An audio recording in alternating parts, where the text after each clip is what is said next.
To start us off, we have Steve Tomlins to talk to us about atheism in the religion department. Steve Tomlins is a PhD candidate at the University of Ottawa. He is the co-organizer of the workshop Atheist Identities, Spaces, and Social Contexts, which brings together a multidisciplinary group of international scholars to critically assess and understand atheism and the growing segment of religious nones. When people ask what it is that I do, and I tell them that I'm a PhD student in religious studies, the most common response I receive is, "Oh, are you going to become a priest or a minister?" When I tell them no, neither, I study atheism, they sometimes look a bit confused, and more than a few have looked disappointed. To be involved in religious studies, it would seem, means to many people that I must be dedicated to a religion, assumedly one of the Christian variety, and when they learn that I'm focused on the varieties of atheism, they don't know what to make of me.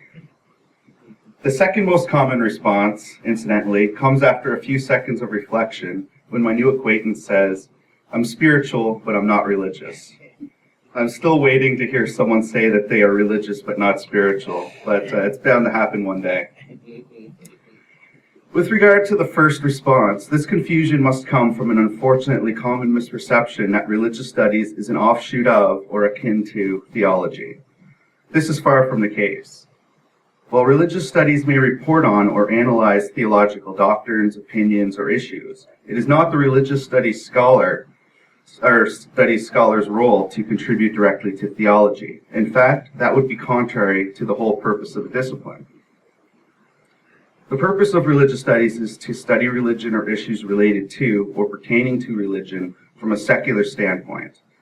Religious studies scholars do not scratch their heads pondering how many angels can dance on the head of a pin, nor do they wear down their armchairs contemplating whether or not Jesus can microwave a burrito to be so hot that even he could not eat it. Instead, they look at where religion was and where it is presently at. Some of the more adventurous types may estimate at where it is going, but since the famed secularization thesis, which held that religion was on its way out, has proven to be more complicated than as first articulated, most contemporary scholars refrain from making too detailed a prediction, similar to economics. One thing that makes religious studies as an academic discipline unique is the degree to which it is interdisciplinary.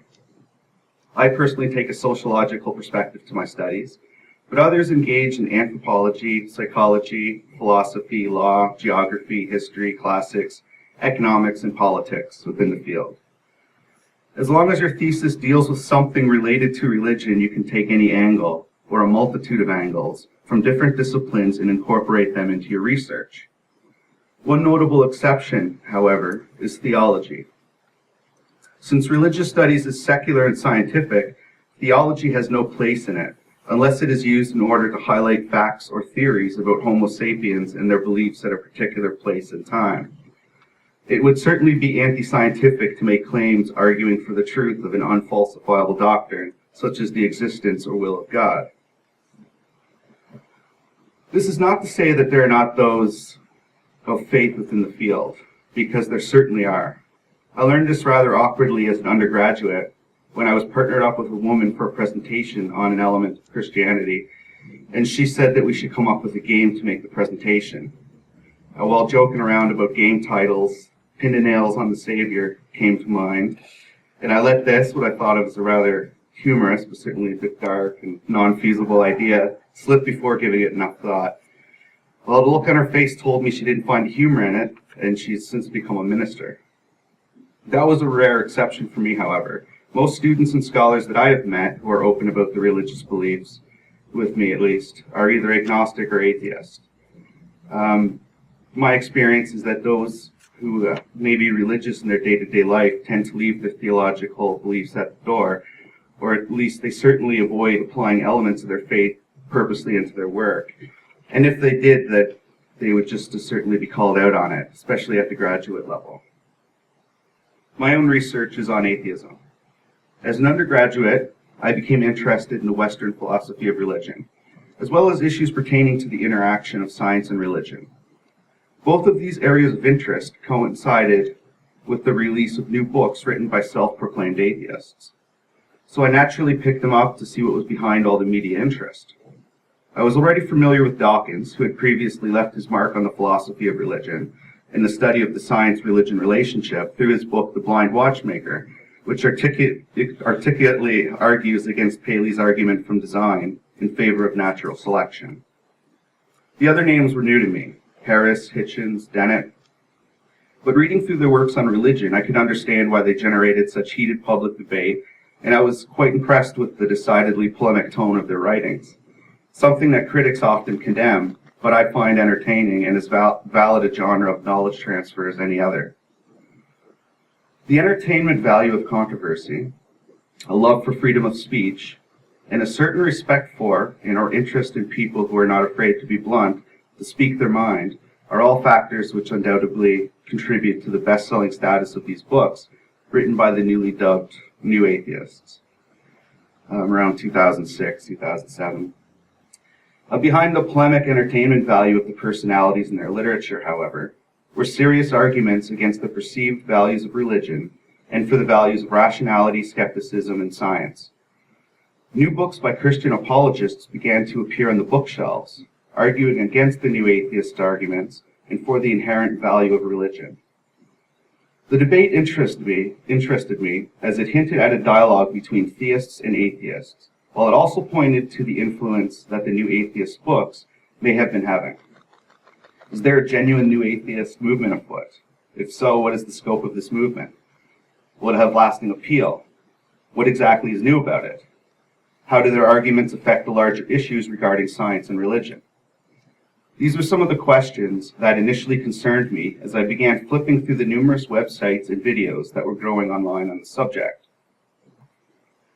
When it came time to conceive of a topic to study for my master's thesis, it occurred to me that New Atheism, while ironically not a religion, would be a worthwhile topic to investigate in religious studies. It certainly concerns religion, and in fact derives its name in opposition to a religious belief. More tellingly, of course, was the sheer volumes of books about, by, and against atheism that were taking up space in the religion sections of local bookstores. For practical purposes of categorization at least, atheism seems to fall squarely under the banner of religion, and considering that atheists are often engaged with discussions about religion and about issues that have religious connections of one degree or another, it makes sense to study atheism in religious studies. But care must be given not to conflate the negation of religion with being a new or pseudo-religion in and of itself. For my master's thesis, I completed a textual discourse analysis of New Atheist literature. I was interested in analyzing and comparing the New Atheist similarities and diversities of opinion on themes such as secularization and science, as well as examining where their stances were located in the broader debates concerning the so-called secular religious divide and the interactions between science and religion. Once that was completed, my interest turned towards sociological understanding of atheism, particularly in Canada, but also how the Canadian situation compares to that of other national settings.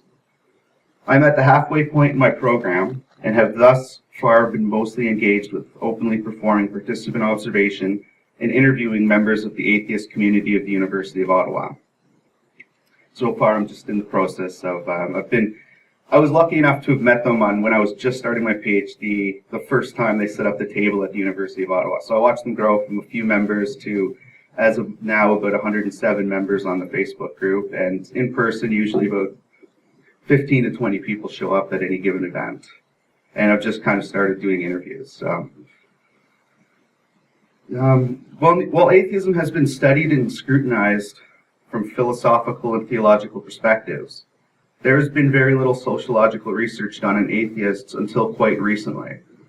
Perhaps this is due to the popularity of the New Atheists, as well as the Atheist Bus campaign, and a noticeable increase in both atheist community memberships and statistical figures for religious nuns. By religious nuns, I am referring to how Statistics Canada refers to those who check off no religion, not the type of nun that used to teach in residential schools. Along with my co-organizer, Lori G. Beaman, I recently held a 3-day workshop funded by the Social Sciences and Humanities Research Council of Canada, and made possible with the financial assistance of the University of Ottawa and the Religion and Diversity Project. The workshop was entitled Atheist Identities, Spaces, and Social Contexts, and it consisted of 5 sessions related to situating contemporary atheism, understanding the socialization processes of religious nuns, atheist experiences and expressions, and identities. This workshop was truly multidisciplinary, consisting of national and international scholars who are at the cutting edge of studying atheism from the social science disciplines of law, religious studies, sociology, philosophy, and anthropology, to critically analyze current discourse on atheism and religious nuns in Western societies. Ultimately, it was an attempt to explore where the academic study of atheism is situated and the different angles from which it is being addressed. And scholars came from across Canada, the UK, and the United States. And this just took place last weekend. In order to give you a snapshot of how atheism is being studied in religious studies, and by extension other social science disciplines, I would like to discuss some of the papers that were presented at this workshop, with a particular emphasis on the questions that each presenter raised. These questions were discussed at length in the workshop, but it would take quite a while to address any of them in great detail. But by highlighting them, it should give you a good sense of what many of the scholars in this field are addressing in their works. One of the questions raised was whether or not a typology of atheism could be developed. In terms of identifying terms, Christopher Cotter of the University of Edinburgh proposed an analytic typology for the study of atheism, based on questionnaire and interview data from Scottish subjects, which allow for a more nuanced understanding of non-religion than the classic defining characteristics of atheists simply being those who are not theists. He was also concerned with demonstrating variety in the category non-religious, while demonstrating the inadequacy of attempts to do this in terms of dimensions of religiosity. In other words, his work explores the use of self-identifying descriptors that are not limited to a simple negation of religion, the significance of which is to avoid considering religiosity to be the normative base from which non-religiosity is always compared. Laurie G. Beaman, my supervisor, who holds the Canada Research Chair in the Contextualization of Religion in a Diverse Canada, presented her reflections on the various claims made by atheists in the legal arena, such as the objection to prayers in municipal council meetings and the placement of religious symbols in public spheres, or in public spaces. Her work has often explored the exercise of religious freedom in court, but as she began paying more attention to cases involving atheists, she began to notice that atheists were often being negatively characterized in both media and courtroom, and religious symbols pertaining to Christianity, such as the cross in a courtroom, were often countered as being cultural as opposed to religious, which in effect paints atheist complainants as being anti-cultural. Questions raised by her presentation include: where are the limits of both atheist freedom of conscience and the exercise of religious freedom? And what happens when those two rights, contained in the same provision of the Canadian Charter of Rights and Freedoms, collide? She concludes that while a great deal of attention has been paid to the limits of religious freedom, there has been a less sustained discussion of the limits of atheist claims to freedom from religion.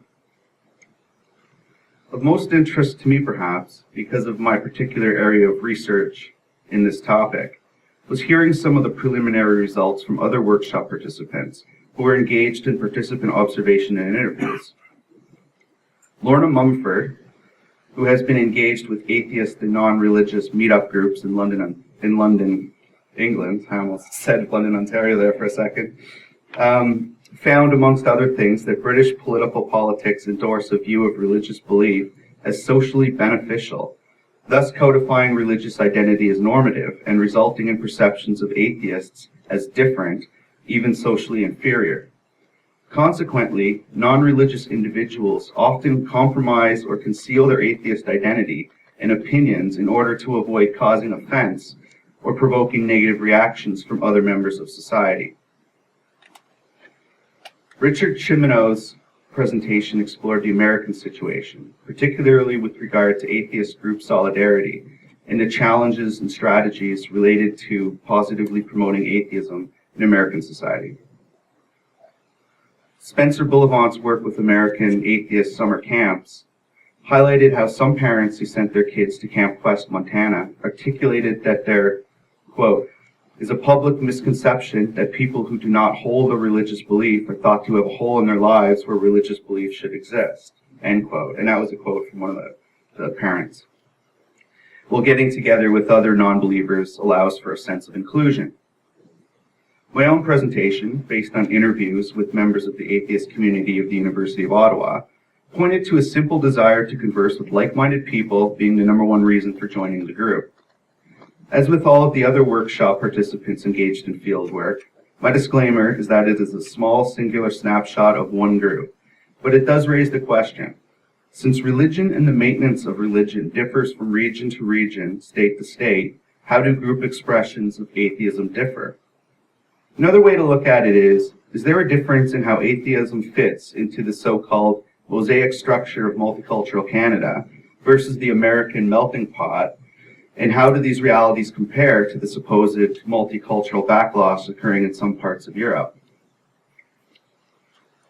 Shifting from the study of those who self-identify as at least non-religious, or those who are active in atheist or non-religious communities, both Amarnath, I'm pronouncing that wrong, Singham, I should have practiced that one, and Peter Baer offer some insight into how identities shift, and even those who may usually be regarded as belonging to a religion may fluctuate in how they identify as such.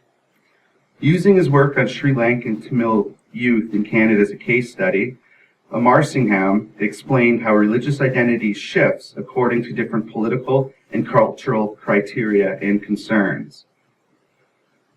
Bayer's research, based on an analysis of 300 interviews with second and 1.5 generation Canadian immigrants, showed how some of those who identified with a certain religion, when agreeing to be interviewed, came to express a more fluid relationship with their religious identity than either belonging or not belonging.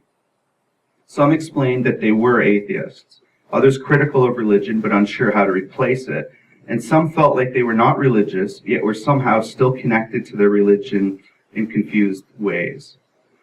From this perspective, religious versus non-religious as a descriptive choice can be misleading.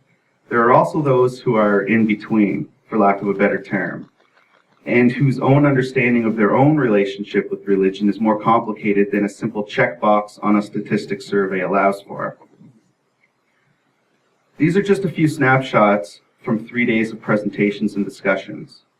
I hope these have given you an idea of the kind of work that is being done in the area of atheism and how religious studies is a secular discipline and quite different from theology. Regarding the study of atheism, I would like to leave you with some of the questions that those of us at the workshop have been asking each other. These include the following. So these are just some of the questions that we came up with during our discussions. Can we even speak of atheism as a social movement, where the only unifying feature is a lack, non-pejorative, of belief in a theistic God? Is it appropriate for us to study atheism from within the academic study of religion? How appropriate are our models, theories, and methodologies for the study of atheism? And what does the study of atheism do to these models? How can we avoid presuming, implicitly or explicitly, a normative religiosity when we study atheism? In our study of atheists and atheism, which subgroups are we missing? Where do women and racial ethnic minorities come into discussion of atheism? What about children and the elderly? What is the composition of meeting group membership in terms of gender and socioeconomic status? How can we study atheists or generally non-religious people who don't join groups or are not active in non-religious communities' functions? What kind of tools can help us access these individuals? So for that last one, it's a bit tough because you can't really put an ad in a paper that says, "Are you apathetic? Please call." So, thank you.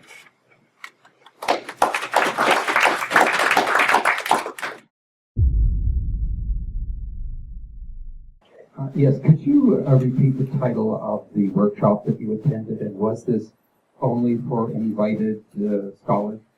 Yes, the title of the workshop was Atheist Identities, Spaces, and Social Contexts. The title is pretty open, so we could talk about different areas. The way the workshop was done, because it was handled through SSHRC, the Social Sciences and Humanities Research Council, is we were able to have a keynote address with William Stahl that was open to the public. And he talked about the church on the margins, different secularization theories, and for Charles Taylor and stuff like that. And then after that, it was a closed workshop. And that's part of conditions of getting the funding, is that for a workshop, it had to be closed. But what we'll be doing is we're taking all the papers that are there, and we're going to get them published, whether it's through a book or through a journal. We have a connection to a journal, but we're also hoping to see if we can get it published as a book. Would you be able to pass on the information about the publication of these proceedings to see if I can? Absolutely. And what I'll be working on, I mean, it's been a busy week for me, but what I'll be working on next week is doing a report for the Religion and Diversity Project, and there's another report for, I forget the name of the site. But anyways, I'll be doing a couple reports on everything that occurred at the workshop, and I can pass that on as well. Are there similar centers of interest in atheism and secularism and non-religion in other universities across Canada that you relate to? Or is it just here at the University of Ottawa? What I think is happening is, originally when I came to study this, I heard from other students from other, a couple random students from different places in Canada that said that even within the department at first, it was kind of a question of why do you want to study atheism and religious studies. I think now that's kind of broken down, and you're starting to see different individuals pop up that are on my radar. So, for instance, I also invited Steve LeDrew from York University, but as far as the University of Ottawa, it's just was the first that I knew of that started studying atheism, and then another student came, Spencer Bullivant, and then my supervisor just became interested in it because she looks at legal cases, and she started to just see how atheists were portrayed in that. So I think that's just how it kind of worked out. But I don't know of any actual other workshops or anything that have been done similar. So this is basically the beginnings of this academic discipline in Canada. It is, and I forget which university it is, but there was one that announced a year ago that they had a secularism studies department that they were opening up, and I found that to be an interesting thing as well. It would have made me question deciding between religious studies or secularism when I first came in to this field. And one final question. When I was talking to the organizers of the conference about how to publicize it in Ottawa, there was an obvious connection at the University of Ottawa, apparently. And I said, well, would you be connected in some way to secularist students, atheist students at Carleton University? There's just no idea. So I looked on the website of Carleton University and found the Student Association, and it lists all the clubs. There are 11, at least, religious clubs, Bible clubs, Pentecostal clubs, and so on. There's not a single secularist club that I could identify unless they have an interesting name like Environment for the Trees or something like that. Yeah, I haven't looked into it recently, but a couple of years ago, and I was talking with the founder of the atheist community of the University of Ottawa. He started it 2 years ago, and he said he was at first just looking for an atheist group to join, and he couldn't find one on the University of Ottawa. So he said he even looked at Carleton, even though he wasn't a student, and couldn't find anything there. And so then he just decided to start it up himself. And once he did, interest started to come in through just working table on table week and stuff like that. But you're right, other members I've heard said that they were looking for, people come to the university, they're new, they don't really have much of a social life, some of them at first, because they don't know anyone, so they want to make friends, meet people that are like-minded. And then they'll go online and look, and I hear that. Yeah, I just saw nothing but religion, ethnic. I didn't fit in anything. And then I saw atheist, and I was like, well, I'm an atheist, so that one might be one for me. So sometimes that's how. It was a very interesting report. Thanks. Appreciate it. Yeah.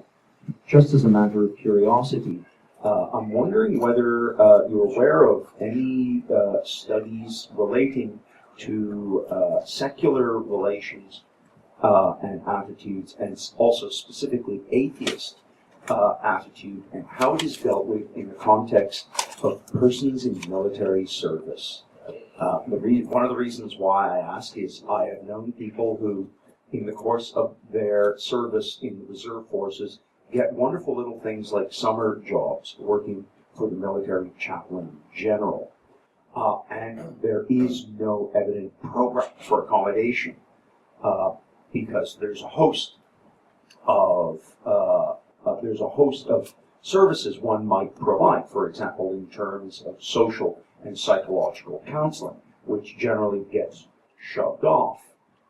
But there are those who will not go that route necessarily. Instead, will opt for the chaplaincy. At the same time, as you've amply pointed out, there are a number of very important social concerns for these people. You know, the atheists, so to speak, in foxholes. And I'm wondering if you're aware of any literature.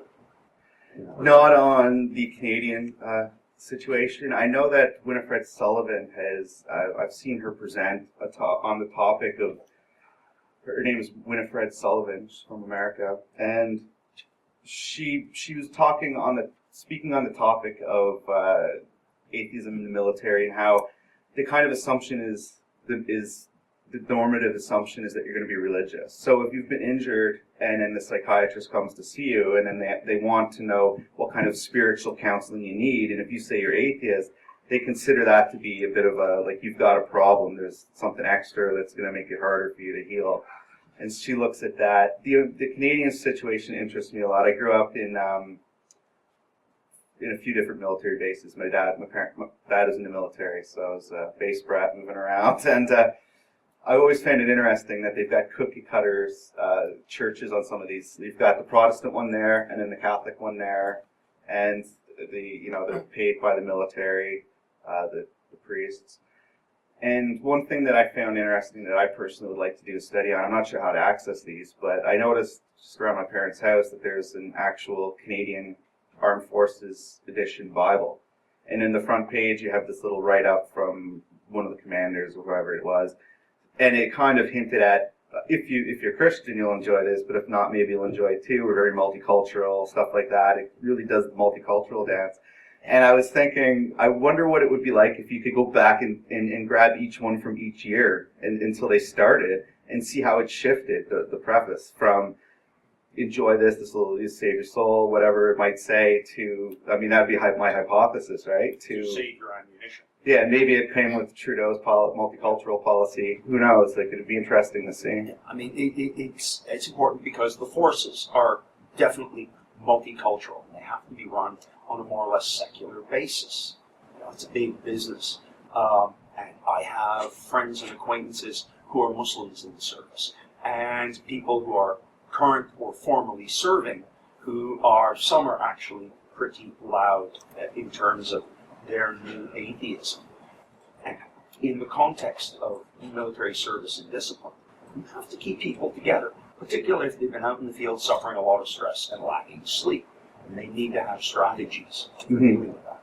For sure. And also, it's an issue now, it's always been, I'm sure, but more in the headlines now with the prison chaplaincy. Yeah. And the cuts made to that, and just kind of the assumption that a Christian chaplain can do it all, or some multi-faith chaplain for all your needs. So, yeah. How they handle Puja.